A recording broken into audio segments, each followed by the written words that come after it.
ఈ వైఎస్ఆర్సీపీ ప్రభుత్వం ఉన్న రోజులు ఎన్నో పోరాటాలు చేశాం, ఎంతో కష్టపడ్డాం, తెలుగుదేశం పార్టీ కోసం అహర్నిశలు పనిచేశాం, ఏం ఆశించకుండా.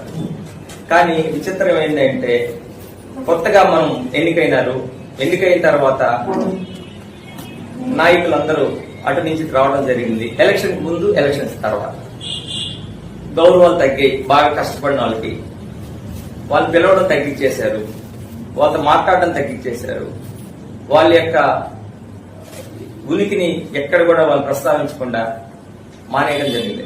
తద్వారా మనల్ని ఎవరు కష్టపెట్టకూడదని కూడా మనము మన పని మనం చేసుకుంటూ మనకు పిలుపు రాకపోయిన ఆఫీసుల నుంచి ఎక్కడ వాళ్ళు మనల్ని పిలవకపోయినా మన పని మనం చేసుకుంటూ పోవడం జరిగింది.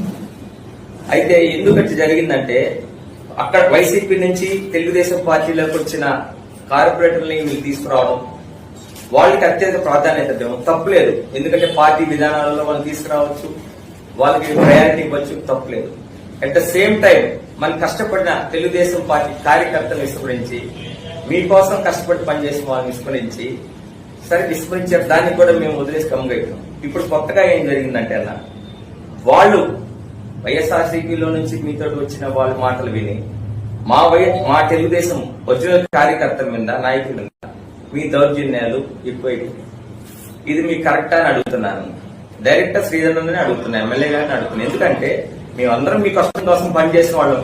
మేము గాని, జన సైనికులు గాని, జనసేన వాళ్ళు కూడా మాతో కలిసి మీ యొక్క గెలుపుకి కారణమైన వ్యక్తులు, ఏం ఆశించకుండా కష్టపడి మీకోసం తిరిగి చేసిన వ్యక్తులన్నా ఈ రోజు వాళ్ళ మీద, మా మీద మీరు చేస్తున్నటువంటి ఆకృత్యాలు, దౌర్జన్యాలు ఏమిటి అని అడుగుతుంది. తప్పు శ్రీధర్ అన్న. ఎందుకంటే మేము ఎప్పటికీ మీ మనుషులమే. ఈ రోజు వాళ్ళు వచ్చారు, పోతారు, ఉంటారు లేదో మనకు తెలియదు. కానీ ఎల్లరి కాలం మేము మిమ్మల్ని ఎంట పెట్టుకొని ఉన్నాం. మేము మమ్మల్ని వాళ్ళు చెప్పిన మాటలు విని మా మీద దౌర్జన్యాలు పెట్టడం, మా మీద కేసులు పెట్టడం, మా మీద ఇబ్బందులు పెట్టడం, అది చాలా తప్పుగా మేము భావించుకుంటున్నాం అన్న. ఈ రోజు తెలుగుదేశం పార్టీ ఏ రాష్ట్రంలోనూ లేనటువంటి క్యాడర్ తెలుగుదేశం పార్టీకి ఉందన్న. ఎందుకంటే మన చంద్రబాబు నాయుడు గారు చేస్తున్నట్టు అభివృద్ధి కాదు. ఇంకొక అదృష్టం ఏంటంటే అన్న, మనకు పవన్ కళ్యాణ్ గారు కలవటం ఇంకొక అదృష్టం. ఎందుకంటే వీళ్ళిద్దరు ఎన్నో ఆలోచనలతోటి, ఎన్నో వాళ్ళ యొక్క ఈ రాష్ట్రాన్ని ముందుకు తీసుకుపోవాలన్నటువంటి సదుద్దేశంతో వాళ్ళు ఎంతగానో శ్రమించి వాళ్ళ కష్టాలు వాళ్ళు అక్కడ పడుతుంటే, అక్కడ వాళ్ళు వదిలేసి ఇక్కడ జన సైనికులు తెలుగుదేశం పార్టీ వాళ్ళు కొట్టుకోవడం ఎంతవరకు సమంజసం అని నేను అడుగుతున్నాను. దానికి మీరు ప్రోత్సహించడం ఏంటనేది అడుగుతుంది. ఎంతో మంది పేదలు, ఇప్పుడు ఇరిగేషన్ ల్యాండ్ అనేది మన లేకుడు కాలనీ నుంచి డైకాస్ జంతా ఉందన్న.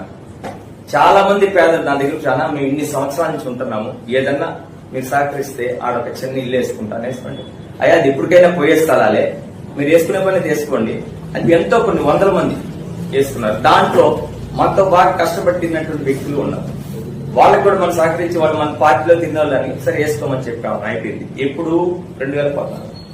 ఇప్పుడు కొత్తగా ఎవరైతే కష్టపడి వాళ్ళు ఇల్లు వేసుకొని కట్టుకొని వాళ్ళు శుద్ధంగా నివాసం ఉంటూ పిల్లకాయలు పేద పిల్లకాయలు చిన్న పిల్లకాయలు పెట్టుకుని ఇళ్లలో ఉంటే ఆల్ ఆఫ్ సడన్ ఏమీ చెప్పకుండా ఒక ఎంఆర్ఓ, రెవెన్యూ వాడు, ఇరిగేషన్ వాడు, పోలీస్ వాడు మొత్తం వాళ్ళ ఇళ్ల మీద ఒక జేసీబీ తీసుకొచ్చి ఎటువంటి నోటీస్ ఇవ్వకుండా ఓన్లీ ఒక 2 ఇళ్లను టార్గెట్ చేశారు అన్న. ఓపెన్ చెప్తున్నా, ఆ 2 ఇళ్లు కూడా ఎవరంటే విపరీతమైన కష్టపడి చేసినటువంటి జన సైనికులు. ఒకటి వాళ్ళందరికీ నేను సహాయం చేశాను. నేను కూడా ఓపెన్ గా చెప్పుకున్నా, ఒక 20 గంటల స్థలం నేను కూడా పెట్టుకున్నా. నాకే సొంత ఇల్లు లేవు పడింది. అది ఇప్పుడు 10 సంవత్సరాల క్రితం. ఇప్పుడు కొత్తగా వచ్చేసి ఈ జేసీబీలు మొత్తం వచ్చి ఏం లేకుండా దాన్ని వెంటనే కూర్చోవేయడం ఆదేశాలతో వచ్చారు. మేము అడిగాం, ఏం జరుగుతుందన్నా? ఏం జరుగుతుందంటే మనతో తిరిగిన ప్రజలు జనసేనలో వెళ్ళిపోతే వీళ్ళకి బాధ. ఏం వాళ్ళు పాలించుకోకుండా మీరు పట్టుకోవచ్చు కదా. వాళ్ళు ఎందుకు పాలిస్తున్నారు? టీడీపీలో నుంచి వాళ్ళు వెళ్ళిపోయినారు, మీకు కక్ష కట్టిరి, వాళ్ళ మీద బాధ, వాళ్ళు ఇల్లు కూల్చేయాలి. ఏమి ఆ బాధ మీకు అని అడుగుతున్నా. వాళ్ళు మన గెలుపులో